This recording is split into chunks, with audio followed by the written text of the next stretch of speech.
My name is Carol Butzke, and I am telling my quilt story at the Wisconsin Museum of Quilts and Fiber Arts in Cedarburg, Wisconsin on Friday, August 17, 2018.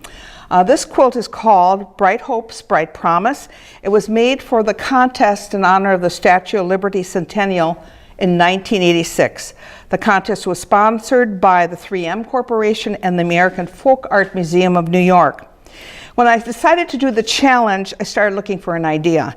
And I knew I wanted something that did not have the statue as the main focal point. And then out of the blue one day, I saw, of all things, a bread commercial on TV with an old photograph of immigrants on a ship looking off in the distance at the Statue of Liberty.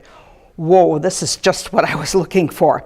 And unfortunately, my township was in a political war with the county, and we could not use any of the county libraries. So it was very difficult for me to research where this photograph actually came from. And that period of time was actually 8 years, if you can imagine that. We owned a business and paid taxes in another county, so I could have library access in that county.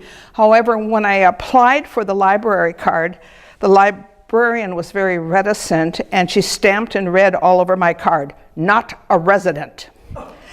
I cried, not because of her, but now I had a library card after all those years, and I could take my kids to the library. I found the photo and was able to enlarge it to fit my needs. There was no credit for the photo listed. And another day, I was working around the house. A game show announcer, of all people, ended his program on TV with the quote, "Where liberty dwells, so there is my country," which is written on the bottom corner of the quilt.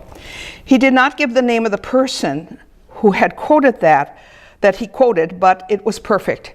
And several years later, I learned it was Ben Franklin. A few years later, Betty Alderman, who was a well-known teacher in the area from Sheboygan, took me aside and told me that the immigrant photo had been attributed to her uncle, who was a professional photographer in New York at the time. So everything kind of all came together. The block chosen as the background is called Our Country, which seems to link together a strong union, just as our 50 states have worked together to form a strong country. Quilt was chosen in the contest to represent Wisconsin, and was chosen by Donna Wilder, one of the judges, to receive one of 7 awards. It traveled for 3 years with the Folk Art Museum to Japan and the United States, and it's on the cover of a college history book. I was amazed. I received letters from people all over the country who were moved by the quilt.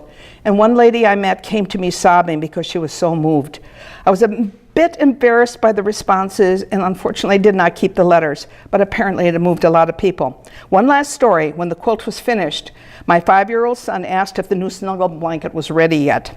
I immediately got it out for him, and he fell asleep underneath it on the Davenport. So as the saying goes, it was properly slept under. Thank you.